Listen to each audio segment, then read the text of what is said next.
Christopher Heinz and Alex Topornycky, who have been working together for a long time, are experimenting with a new project. They mix guitar sounds and keyboard drones with beats to create music that allows for group creativity and new kinds of compositions. Born out of the pandemic, Chris and Alex have just released their new album, 2, and they're here in the studio to tell us more about it. Welcome to the program, Chris and Alex. Thank you. Thanks for having us. This is born out of the pandemic. You guys have been working together. You've been in bands together before. What was the catalyst of working together and making the project together? I guess we started feeling it started opening up again. We started moving around a little and everyone was wearing masks and stuff like that. And we were like, okay, we felt comfortable around each other and we just started playing a little bit. And I guess it just started happening. We had no intention.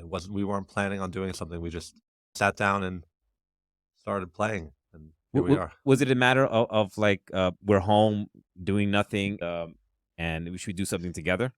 Yeah, pretty much. Alex had a studio and has a studio where we would get together for various projects to rehearse and just jam with each other. And I think when the pandemic started to open up again, when you were allowed to leave the house and be around other people, we just started getting together. And it was like more of just like messing around with gear. Yeah. Let's just run all this stuff and just play over it and jam over it. It was so exciting to like finally play with another human being again, because we had just been really locked down, and we were like, okay, we were playing, when we first started doing this, we were wearing masks, we were doing the whole thing, and we were like, okay, let's do it. And we just started, like you said, messing with gear, and then it just turned into something. We were like, hey, wow, this sounds pretty good. We were recording it and we were like, hey, this is something we have here. And yeah. And your music blends guitar, keyboard, and beats in a unique way. Can you explain like this, why you didn't come out and say it was a straight rock album, but you had an atmospheric, electronical, like using keyboard drones, using guitars, using beats in a unique way? Can you explain how that style came about? I think, like looping is a huge part of what we're doing. I think because of the pandemic too, we were like, we didn't really want to have a room full of musicians. So we were like, okay, let's set some drones up. Let's record a beat and let's play over it. And we were just going that way. And I think having only 2 people in the room was a big factor in the whole thing. And we were like, how much music can we make with just the 2 of us? Right. Yeah. And for me, it was also just for that, whatever it was, 2 or a year and a half of just being at home, I started just poking around with technology, with different DAWs and kind of messing with stuff with that and putting beats over that. And then with Alex's loop thing, what he's been doing forever with his guitar pedals and guitar loops, we kind of just tried to mash that together. It didn't have you ask about like why we haven't called it any kind of, we've actually been trying to figure out what style to call it. I think it's just more about having a bed of sound to improvise over. And that's kind of really where it just came from. And I guess at times it could be compared to certain things that are similar. But yeah, like I also, I guess just that we didn't have an intention of turning it into anything. It was more of just an outlet for us to be around another human being without absolutely too many people around, and like, utilize this technology. And then from there, we just started posting a couple clips here and there on socials, and got a positive response. Yeah, we got a positive response of it. And then we were kind of like, maybe this is a project. But definitely, like Chris was saying, we did it for us at first. It was just more about like an outlet. We were frustrated from being stuck in for so long and wanted to play and create and improvise and do all the things that you love to do as a musician. And we weren't looking to start a project. We were looking to kind of scratch an itch, if you will. Like, we wanted to play. We were dying to play. And then when we started listening back, we were like, hey, this is cool. We like it. And I guess that's where all the good stuff comes out of anyway. Like, you're not doing for anybody else, just for yourself and playing around. Just think about the pandemic. It seems so long ago, the pandemic, but it's not. And it's just thinking about that time and how weird it was for everybody to be a part. You talked about you're also a teacher and a musician, and how you had to work. Yeah. You had to do work, and how challenging that was, just trying to do something remote or trying to do something from far away. Do you think that sort of influenced the music a little bit? You know what? I'm really happy you mentioned the remote part of this, because I feel like that was a big part of what we were kind of trying to do too, with not having too many people involved. With like, I feel like there was a time where we didn't know what was going to happen when this, pandemic ended, or if it ever ended. So like, I was kind of rebranding like entirely. I was like, am I ever going to be in a band again? Am I ever going to play out again? Or there going to be such thing as venues anymore? Like, it was such a bizarre time that I think that us being in a room, being able to loop these things, build this whole like layer of sound for us to jam over, and then kind of live stream it. I think we tried that a few times. We never really got the hang of it, but like, we were definitely like dabbling with this new medium. And I think that's really what just kind of made everything mushroom from there. Yeah, it was a springboard for sure. Like he said, we tried some like live broadcasts and stuff like that. It was very much like, I was teaching remote so much. Everybody was working remote, and we were trying to work remote. And it definitely, a lot of the sensibility from the band came from that. It just, you talk about how things were done remote, and how sort of music has changed in even the past couple of years due to the pandemic, and how music is found now. Like, we have interns here, young interns, and I ask them regularly, like, how you find your news? How did you learn about the Ukrainian war? I imagine when I was a kid, I would learn it on the 10 o'clock news, something on TV, or the newspaper, stuff like that. And his thing was TikTok. And he was exploring that. Thankfully, he had enough sense that if he saw something on TikTok, he would go back and try to explore it more and not take anything for face value, because that's the danger sometimes with social media. You're a revolutionary. Yeah. But having said that, now music sort of is taken in such a different way than you say a couple of years ago, where we grew up, records, cassettes, or whatever, which is not too long ago. CDs. I remember driving in my car and having a book of CDs with me, and trying to figure out how to drive and change the CD at the same time. Yeah, it's a Slide fun. them through. Yeah. Oh, this one doesn't work. It's really scratched, but I'm not throwing it out for some reason. And you really had to make some choices there, because if you have a trip, you had to make sure. That's where the mixtapes come in. But how's that changed? Do you think about that? How music is sort of now explored and taken in, and knowing that you have to sort of go that route now, or is that a benefit now? Now you have a wider audience that you can put something on the internet, put something on YouTube, and reach people. It's a double-edged sword for sure, because you can have basically all music with you at all times. Yeah. So it's, the listener has infinite choice, but, also you have infinite reach as a musician. You can get, literally anyone can listen to it when they want to. So, I don't know really where to go with it from there, but, I guess recognizing what it is really important.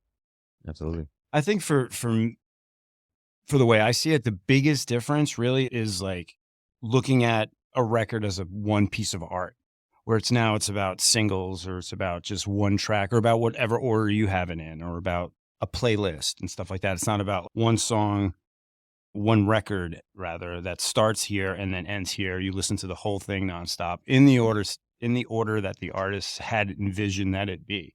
I feel like that, I don't know if it's better or worse. I just do know that it has to affect the way kids view art, because now they're like art now is like tiny pieces. It's not one big story, and I'm not sure how that's going to affect things in the future.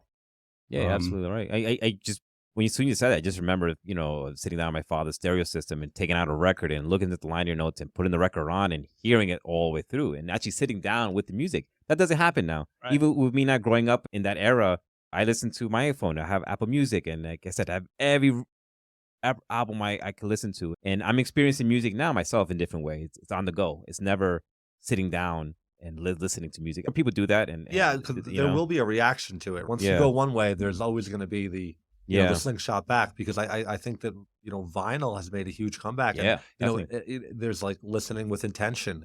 Like you said, you take it out, you put it on the record player, you close the lid, and you look at the liner notes, and I think that because of this fast-paced way to get music, that vinyl has more of an appeal than it ever did before. So we hope to put ours out in vinyl one of these days. We are probably the exact opposite of this trend. Yeah. We have 9-minute songs that are kind of like our record and the music that we write has a heavy ambient texture to it. And it's more about put it on, let it fill your room with a mood, and go about your vibe. That's kind of really our hope anyway, when people put this record on, is that it's not so, it doesn't need to be so intently paid attention to. You can just put it on. It could give you a vibe of whatever that is, hopefully positivity. That's the goal here. And then you go and, maybe be creative on your own. Yeah, it's just an atmosphere for sure. Now, you talk about remote work, and were you guys in the studio together recording this? Were parts recorded separately and then combined later on? How was the recording process? We started out with a live, just us in a room together, drums, guitar, some loops, some keyboards, and we recorded that. And then this was a studio though. Okay. This was in a studio. Yeah. We were in person together, and then we did, not too many, but we did some overdubs afterwards and kind of put it together, and a lot of editing, being like, okay, we like this bit, we like that bit, and Give you an example. One of the songs, "Particles and Light," was 25 minutes long. Whoa! When I first opened the file and was like, "What do we have here?" And we kind of chopped it down to a certain length, and basically it took about 5 different edits to get it to its nice, comfy 9 minutes. 9 minute, yeah. So like that kind of stuff, like we would have these like long sections But of things, it was birthed out of a live thing. You know what I mean? Like when you go back and you listen to the raw take, it's there. We can do it live. Is I guess what I want to say. We're very much into the energy that we bring and like the communication that we bring. We've known each other for a really long time, and we try to bring that sort of communication and just understanding of one another to our live performances, and I think that's really the core of this whole thing. Let's listen to one of your tracks here, named "Quartz." It's the first song off the album. Let's talk about this song and how did it, before we played, exactly what was the sort of thought process, how the song came about. I know you mentioned that you're both in the live room. There's a lot of experimentation going around and bouncing ideas off, and it's, this sounds good. We'll go with that. So yeah, I mean, this is a tough one. I mean, we kind of just there's not much intention when we start these things. We just we're not coming. Neither of us is coming in with something pre-planned. This is all improvised, and we kind of cherry pick when we're like, okay, this is really good. This is really good. But yeah, there's really not much intention beforehand, and it happens when I'll start something or Chris will start something, and then we'll give each other a look and we'll build off of an idea, and we're looking for a feeling more than we're looking for anything else. Like when we feel it, we know it. And how these things totally develop is they start with loops being set.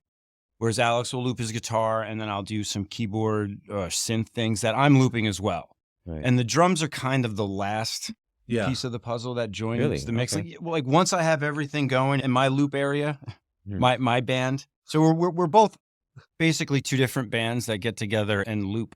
So he's got his loop going on, and then I'll start some stuff here based off of whatever vibe Alex is starting at that moment. And then from there, I'll start playing to it, and then Alex will loop on top of that. And it just kind of builds until we get to a point where we get to this pinnacle of everything we want to happen is happening.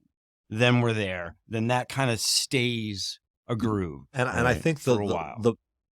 The act of us getting there is half the fun, and it is what you're listening to a lot on the record. It's like we're finding our way there together. When we're there, we know it, but I think listening to us find it, hopefully, is part of the fun. I certainly think so. This particular tune, Quartz, actually is the only song on the record that has another human being other than Alex and I on it. Okay. A friend of mine named Stuart Ham, fantastic bass player, fusion bass player. I'm sure a lot of your listeners know who he is. He heard it. I was just like, yo, check out the stuff that I'm doing, with my homie. Yeah, I said I'm doing. There you go. No, anyway, but he was like, yo, I really dig this. Do you mind if I just throw some bass on it? And we were like, totally down. So he did some bass overdubs on that track. Other than that, there's no one else on this record. Right. And we also have a video. Sorry, okay, go ahead. That we're releasing for that song on the 23rd, actually, the day after this airs. Yeah. All right, awesome. That could be on YouTube? Yes, it's going to be on our YouTube channel that you can access through our Instagram. Okay, and it's 2 Music, or is it? It's, what is the Instagram? At 2 Music NYC. Yep. So it's 2 Music. And that's T_W_O_ Music on Instagram. Okay, so let's listen to Quartz.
Quartz, I guess we call it the lead track on the new album that's coming out. Sure.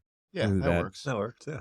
Just listening to that, it has a very filmic, I don't know if that's the right word, but very filmic vibe to it. I feel you. Like cinematic kind of. Cinematic, that's the word I'm looking for. Cinematic. It has a cinematic view. Is that something that interests you a lot? It has like, I mean, for me personally, to have like a absolutely. head vision of it? We just had this conversation actually. You know, like that's one of the goals. We would love to work this into with a visual artist or even in a movie or something like Let that. us score your film. Yes. Like I'm thinking like We got Space Odyssey almost vibe. Only when he's going into the black hole type of thing. So we that. talked off record about not off the record, off the air about exploring doing this live, and you want to sort of explore the Catskills live because I feel the Catskills music scene is really booming. It was booming before the pandemic. I think the pandemic just really pushed it out there with so many new artists coming from the city up here, knowing that there is places to play. So you are actively exploring venues to play and places to play here in the Catskills? Yeah, that's definitely the idea. Absolutely. The goal number one was to get this record out, and we did it. And now, we're looking to play, book us, and that's we're trying to hit it now. No, for sure. We're going to be figuring out the best way to reach out to venues to start booking shows. Definitely around this area. Yeah. Do you feel Please hit us up with venue ideas? We would totally love whoever would be interested in booking us with another kind of like experimental kind of project vibe. Do you foresee any challenges bringing this music to a live venue? I know it's a lot of overdubs sometimes. So you have the loopers, both here are loopers. How challenging is to bring this into a live setting? Honestly, it's not too challenging at all. Really? Like that stuff you're hearing, other than, like I said, a friend of ours overdubbing, that's what you get. You can hear it happening in that tune specifically. You can hear the loop starting, and then you'll hear a part go, and then that'll just keep going. Then on top of that, you hear something else going. And then when the drums come in, that's when Alex will start to Open up a little bit. Exactly. Start to maybe like solo or put like a little riff above that or anything like that. But that's pretty much, especially Quartz, I would say specifically, that's a pretty accurate description of what we sound like live. I'm just thinking two people hugging and fill a song, but now with loopers and with technology, you're really embracing technology to fill out the sound. It's literally what you do. 80% of our band. Yeah. Like we kind of are like facilitators of, we have embraced AI. We are its friend, and we want to make. But that being Rad said, music. we're this is all coming from us. We're doing it all live, and that's how it's done. It's all off the cuff, and we're building it. And maybe there's some melodic ideas here and there, but we're just in live performances. We're just building in front of you, and I think that's like kind of the core of how the group works. So where do you see Two Music going? I know you just came up with this album, exploring places to play here live, really feeling out the album. Now that you have the new project on the way, where do you see your music going from here? Honestly, like I think the best, quickest thing for that we would want to achieve would be getting some press, getting some shows, maybe some festivals, and then helping someone score their film. Yeah. For real. Yeah. I'm glad that you brought that up, because it's like, we are a live band, 100%. But our live stuff that we produce can also be a part of some sort of cinematic experience, whether that is us teaming up with, like Alex said, like a visual artist, you know what I mean? So we can work off each other in a live setting. Like, that's kind of, I think, where this is going to go. This is going to go where the next piece of the puzzle is a visual piece. Is a visual aspect, yeah. Definitely. Whether that is us, being commissioned to help someone with, their short film, their movie, whatever that may be, or doing a live performance with with a visual artist too that maybe want to collaborate with us. Yeah, definitely. And you have that vibe, for lack of a better word, you have that vibe of a cinematic. I appreciate feeling. that. Yeah. And now that I love to see if you do have a collaboration with visual artists, how that would translate to live. Because I would think, or Mike would think, you should bring that live visual aspect to your live shows and have something. For sure. If the venue 100%. accepts it, have something in the background that sort of represents the song. You said there's a music video coming out for Quartz, right? Yes. Will you explain the music video of? Public domain. Yeah. So Alex went to some, what was it? Some public domain, New York government public domain website where they have just like random footage. They have, for real, they like have videos from the Industrial Revolution. There's videos of like old school, when you're learning about like botany in high school in the 70s. Black and white stuff. Yeah. Like just like old school, like standard kind of footage. So we went through that, and I grabbed a bunch of things, and then I kind of just cut it up to the video and tried to tell a story with it. Right. It's a visual experience that follows the trajectory of the intensity of the music. I will say that. And we've talked about doing it live too in the reverse order, like kind of having clips going, or like a movie, and kind of like scoring a movie live, and that could be a fun thing that we're thinking about exploring for a live show. Yeah, I mean, also, I don't know how I'd even think of this before.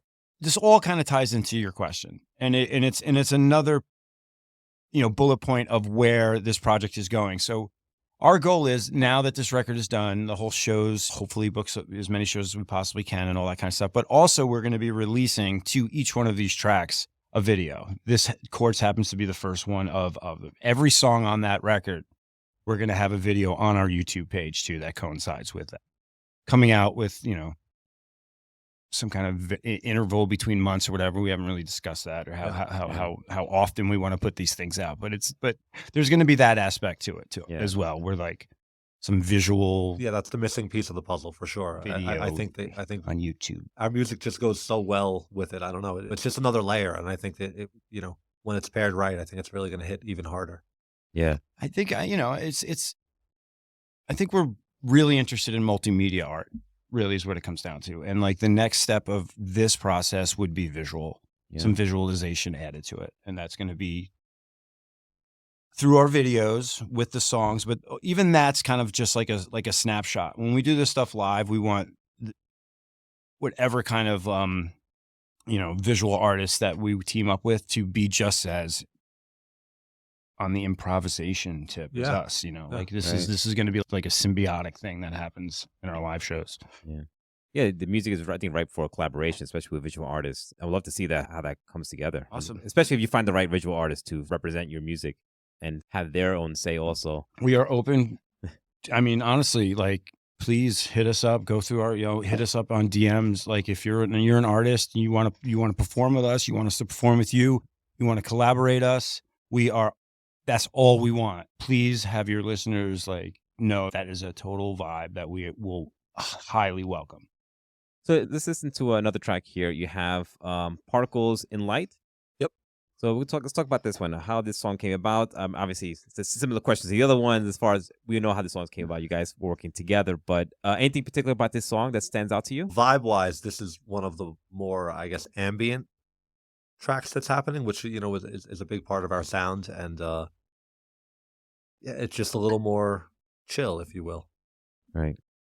So here this is pretty heavy driven by Alex, his loop. So so much of this is Alex's, just his guitar loop, and a bunch of layers that he adds to it. It's a really pretty Alex tune, for real. Repetition, a lot of repetition in this one. Listen to Particles in Light.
So that's Particles of Light. And we just talked a little bit while the song was playing about social media and how you guys are exploring that. And even though we're in that culture now, it's so new to you in some aspect of promoting yourself, because that's what musicians have to be now. Self-promoters, businessmen, businesswomen, you got to do it all. Self-promotion, think about all that jazz, lack of a better word, but still be musicians.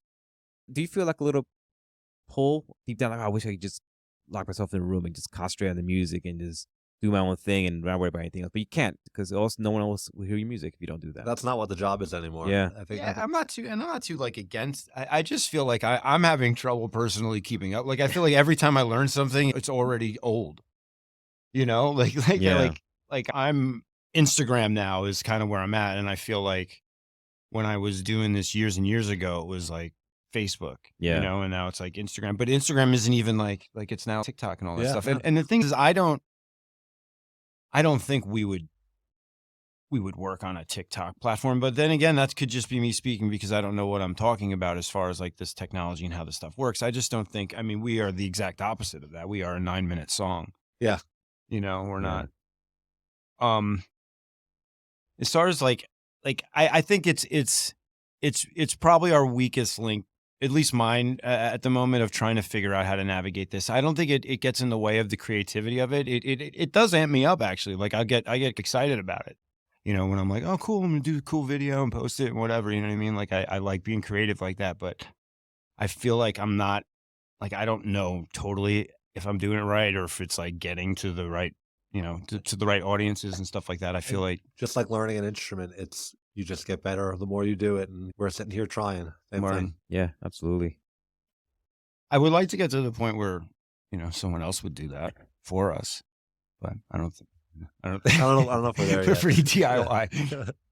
We're pretty It takes a DIY. team now. It takes a team to do everything now. And at least you have both of you together that you can sort of work together and do this together. The two of us. Two of us. There you go. There you go. Hello. Yeah. That's surprised me is how it came about, how the name came about. Yeah. There's two of us. There's two of us. We have a couple of really, really wacky things. Like we share the same birthday. Oh, wow. Get out of here. We're both February 7th. Yeah. Wow. That's awesome. That's rare to find. Yeah, Yeah. we're To have the same birthday and somebody. Like I had a similar experience when I moved up here. I never knew anybody with my birthday. I moved up here, got a job, and the same job, my editor, same birthday as me. They hired a new person, new reporter, same birthday as me. That's pretty wild, yeah. And I was like, never in my life, and I never said, and it was boom, two people back to back. So that's rare that you guys share the same birthday. Yeah. Wow. That's almost like brothers in a little way. Twin brothers. Definitely. That's true. Yeah. Yeah. It's like the cross. You remember that? What was that? The Cross Skin Brothers, the Cheech and Chong, where like one would feel the other's pain. You should have called the album Twin or something. We love twins. That's another top Arnold movie and for us. Danny. Yeah, Chris. I'm Danny, right? I Yeah, guess, who's yeah. Danny? Who's Arnold? We're still working that He's out. taller. Yeah. Chris and Alex, before we go, anything else I have not touched on you want folks to know about your music? And also, please give us your socials where people can find your music and keep up with you as far as the schedule going on. Start playing live music. I'm sure folks want to, or either want to collaborate with you. Just give us all the details where they can find you. The best place to talk to us is on our Instagram account, which is 2music. So T_W_O_music. Right. That's exactly right. That Exactly. is not for real. Like we will be checking those DMs if anyone wants to get in touch with us. Do that way. Listen I to really the album, appreciate. yeah. I appreciate you guys having us here. Thank you, Yeah, so Radio thank you so Catskill. much. Like so much. Oh, it's a pleasure to have you both. I'm really glad to see you guys are still working together and still performing and creating music. It's been a minute. We knew you from. Yeah. This is a crazy small little Small world, man. For real. We appreciate it. in the work you guys do. This place looks amazing. It's incredible to see some cool stuff and progress in art. Yeah. Taking a front seat here for real. Definitely. We're talking to Christopher Heinz, Alex Topornycky, Topornycky. who's been have a new album come out called 2. Like I said, thank you so much for joining us on the program. Really thank you again for coming out here and making your way up to the Catskills. Thank you, man. Thank you.